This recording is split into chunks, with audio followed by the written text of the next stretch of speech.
สบายดีมื้อนี้วันจันทร์เนาะหมู่โทรมาแต่วันศุกร์ว่าแม่แก้วสิไปยามเด้อบ่ให้ยากนำสิเอาของอยู่ของกินไปพร้อมว่าซั่นบ่ให้แม่แก้วยากดอกเพิ่นเพราะว่าแม่แก้วก็หลายเวียกเบิ่งแม่เฒ่าว่าซั่นทุกคนไปก็สิถือของกินไปคนละเล็กละน้อยไปซุ่มกินข้าวสามัคคีกันบ่ได้พอกันดนละบ่ได้ลมกันดนละก็เลยว่าไปเยี่ยมไปยามมาเบิ่งเม็ดเท่าเดเนาะมายามเม็ดเท่าเดว่าซั่นก็เลยพากันมาเนาะเม็ดแก้วกะขอบอกขอบใจน้ำมูน้ำกองหลายๆเด้อที่คิดฮอดคิดถึงแม่แก้วแล้วก็มายืมมายามเอาของกินมาซุ่มกันสามัคคีกันเนาะแม่แก้วกะดีใจกับบ่มีหยังดอกมีหยังอยู่ในเฮือนกะเอามาให้หมู่กินเนาะอันนี้ก็เป็นซี่มือแม่แก้วเห็ดนมส้มปะไว้แต่มือออกคลิปให้ FC เบิ่งพอแหละแล้วก็พอดียังประมาณ10กว่าแก้วเนาะก็เลยว่าเอามาให้หมู่ให้ครูได้ซิม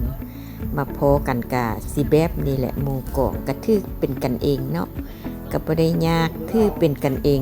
ฮักแพงฮู้จักใจกันดิอยู่นำกันมาหลายปีนั่นเนาะจนเฒ่าจนแก่ก็ฮู้จักมกจักใจกันมากะเว้านัวหัวมวนผู้ใดมีเรื่องยั่งกะเว้าสู่กันฟังมีอันแซ่บกะสู้กันกินเนาะอายุป่านนี้แล้วกะซอก5กิจกรรมพบพอกันเนาะไปซุ่มเข้าซุ่มน้ำบ่ไปเลาะตลาดบ่ไปกิจกรรมอันอื่นบ่เนาะในแก้วกะเห็ดต้มแจ่วปลากดใส่เห็ดปวกเนาะก็เลยให้แม่ซิมเบิ่งแซ่บบ่ นี่เพิ่นก็มาแต่อเมริกาเพิ่นว่าเอาเห็ดปวกมาแต่ไสว่าซั่นโอ้บ่แม่นยามก็ได้กินเนาะว่าซั่นโอ้เห็ดปวกแม่แก้วซื้อมาหลายๆแล้วก็แช่แข็งไว้เนาะฮอดยามบ่มีแล้วก็เอามาใส่กินก็แซ่บคือเก่าเนาะเฮาอยากเฮ็ดหยังก็ได้พอพ่งเพิ่นว่าโอ้ใส่แกงหน่อไม้นี่สุดแต่แม่แก้วความแซ่บนี่นะว่าซั่นพอพ่งเพิ่นว่านะเพิ่นมักใส่แกงหน่อไม้แต่ว่ามื้อนี้แม่แก้วเฮ็ดเปาะใส่อันนั้นเนาะเปาะใส่ป่าโดยก็พากันกินข้าวกินน้ำเว้าม่วนกันนี่แหละโดยอาหารสามัคคีเนาะโอ้เบิ่งแม่นี่เดี๋ยวโอ๊ตนี่แซ่บๆเด้นี่นะอันนี้ต้มแซ่บเพราะวันพุธเลยเด้โอ้ยคักอันนี้กับปลาอันนี้กะต้มเจียวปลาแห้งนี่กะกายกินแกมานี่ก็กินเมื่อยละบ่ได้กินข้าวแต่เช้าเด้เอาแซ่บหลายนะเมื่อวานเป็นไงพ่อแองเป็นใดๆมาแต่อเมริกานะยกช่องโป้แม่เพลงไม่จริงมาบ่ได้สงบ่ต้องเว้าก็ได้บ่ให้เว้าแม่นบ่แก้วมื้อนี้โอเคเขากินน้ำอิ่มนะก็มาโตด้วยกาแฟเนาะกาแฟของคนละเพียวมาให้หมู่กินหมู่ว่าแซ่บว่าซั่นกาแฟอีหยังแซ่บแท้ก็แซ่บแล้วเนาะกาแฟบำรุงมีซาวซีสนิทว่ะก็เลยบ่ได้กินเหล้ากินเบียร์มาซุ่มกันมื้อนี้ต่ำจอกกาแฟกันเนาะ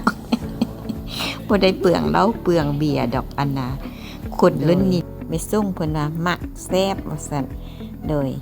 กินกาแฟแล้วล่ะก็กินน้ำซาก็เท่านั้นแหละต้มกาแฟกินแล้วก็ต้มน้ำซากินกลุ่มหนึ่งผู้ชายก็ออกไปกินอยู่นอกพุ่นแม่แพงเพิ่นก็เอาโดนัทมาเนาะก็ยายกันกินโดนัทลูกสาวเพิ่นเฮ็ดแซ่บเบิ่งพอเดือนนี่ใส่แว่นตางามบ่นี่ ให้ผู้ชายกินผู้ชายจะว่าอยู่นอกเนาะโดยขอบใจหลายๆเด้อหมู่กองบัดทุกคนที่มายืมมายามแม่แก้วก็มีความสุขได้ม่วนได้ซื่นอันน่ะเอาของกินมากินขอบมกขอบใจน้ำมูน้ำกองมาเยี่ยมมายามบ่ทิ่มบ่ปะเนาะโอเคขอบมกขอบใจหลายๆกินกับแซ่บโดยแซ่บบ่ชั่วอันเนาะแซ่บเบิดชั่วอันแซ่บบ่ชั่วอันเฉพาะกาแฟแซ่บหลายแม่นบ่กาแฟแซ่บแล้วซื้อไปพร้อมนี่นะเนาะโอเคขอบมกขอบใจแล้วแม่ติ้งไปแล้วตัวแม่ติ้งนะ โอเคหมู่มามือนี้มายามก็บ่ได้ครบหน้าครบตาเนาะบางคนก็มีเวียกมีวาก็เลยว่าหมาบ่คบกันก็มีแต่ส่วนได้ส่วนหนึ่งหมาไม่แก้วก็ดีใจแล้ว ผู้บ่มาก็เป็นยังขึ้นฮอดคิดถึงเบิดทุกคนเด้อ